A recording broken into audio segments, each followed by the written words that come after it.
ರಾಜ್ಯ ಸರ್ಕಾರದಿಂದ ಮಹತ್ವದ ಘೋಷಣೆ. ಇನ್ಮುಂದೆ ಈ ಶಾಲೆಗಳ ಸಮಯದಲ್ಲಿ ಬದಲಾವಣೆ. 2025-26ನೇ ಶೈಕ್ಷಣಿಕ ವರ್ಷದಲ್ಲಿ ರಂಜಾನ್ ತಿಂಗಳಲ್ಲಿ ರಾಜ್ಯಾದ್ಯಂತ ಉರ್ದು ಮಾಧ್ಯಮ ಪ್ರಾಥಮಿಕ, ಹಿರಿಯ ಪ್ರಾಥಮಿಕ ಮತ್ತು ಪ್ರೌಢಶಾಲೆಗಳ ಶಾಲಾ ಕೆಲಸದ ಸಮಯವನ್ನು ಬದಲಾಯಿಸಲು ಕರ್ನಾಟಕ ಸರ್ಕಾರ ನಿರ್ಧರಿಸಿದೆ.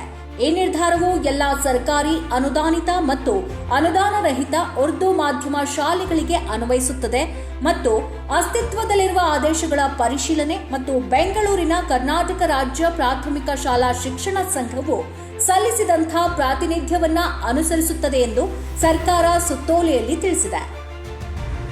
ಸೋಮವಾರ ಸಾರ್ವಜನಿಕವಾಗಿ ಪ್ರಕಟವಾದ ಜನವರಿ 30ರ ಸುತ್ತೋಲೆಯಲ್ಲಿ ಸರ್ಕಾರವು ಈ ಹಿಂದೆ ಅಕ್ಟೋಬರ್ 31, 2002ರಂದು ಹೊರಡಿಸಲಾಗಿದ್ದ ಸ್ಥಾಯಿ ಆದೇಶದ ಮೂಲಕ ರಾಜ್ಯದ ಉರ್ದು ಮಾಧ್ಯಮ, ಕಿರಿಯ ಪ್ರಾಥಮಿಕ, ಹಿರಿಯ ಪ್ರಾಥಮಿಕ ಮತ್ತು ಪ್ರೌಢಶಾಲೆಗಳು ಬೆಳಗ್ಗೆ 8ರಿಂದ ಮಧ್ಯಾಹ್ನ 12:45ರವರೆಗೆ ಮಾತ್ರ ತರಗತಿಗಳನ್ನು ನಡೆಸಲು ಅನುಮತಿಯನ್ನು ನೀಡಲಾಗಿತ್ತು ಮತ್ತು ಈ ಸ್ಥಾಯಿ ಆದೇಶಗಳನ್ನು ನಿಯಮಗಳ ಪ್ರಕಾರ ಪರಿಶೀಲಿಸಿ ಅಗತ್ಯ ಕ್ರಮ ಕೈಗೊಳ್ಳಲು ನಿರ್ದೇಶಿಸಲಾಗಿದೆ ಎಂದು ತಿಳಿಸಿದೆ.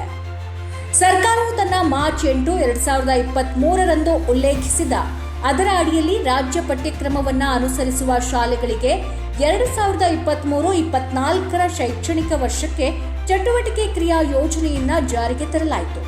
ಆ ಸುತ್ತೋಲೆಯ ಪ್ರಕಾರ ಸಲಹಾ ವೇಳಾಪಟ್ಟಿಯು ದೈನಂದಿನ ಶೈಕ್ಷಣಿಕ ಚಟುವಟಿಕೆಗಳಿಗಾಗಿ ಬೆಳಗ್ಗೆ 10ರಿಂದ ಸಂಜೆ 4:20ರವರೆಗೆ ನಿಯಮಿತ ಶಾಲಾ ಕೆಲಸದ ಸಮಯವನ್ನ ನಿಗದಿಪಡಿಸಿತ್ತು.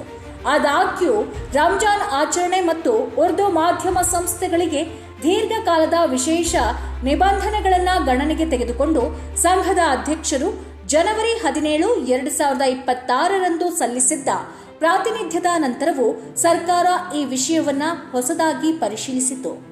2025-26ನೇ ಶೈಕ್ಷಣಿಕ ವರ್ಷದಲ್ಲಿ ರಾಜ್ಯದ ಎಲ್ಲ ಸರ್ಕಾರಿ, ಅನುದಾನಿತ ಮತ್ತು ಅನುದಾನ ರಹಿತ ಉರ್ದು ಮಾಧ್ಯಮ, ಕಿರಿಯ ಪ್ರಾಥಮಿಕ, ಹಿರಿಯ ಪ್ರಾಥಮಿಕ ಮತ್ತು ಪ್ರೌಢಶಾಲೆಗಳಿಗೆ ಶಾಲಾ ಕೆಲಸದ ಸಮಯದಲ್ಲಿನ ಬದಲಾವಣೆಯು ರಂಜಾನ್ ತಿಂಗಳ ಪ್ರಾರಂಭದ ದಿನಾಂಕದಿಂದ ಮಾರ್ಚ್ 20, 2026ರವರೆಗೆ ಅನ್ವಯವಾಗುತ್ತದೆ ಎಂದು ಆದೇಶದಲ್ಲಿ ತಿಳಿಸಲಾಗಿದೆ.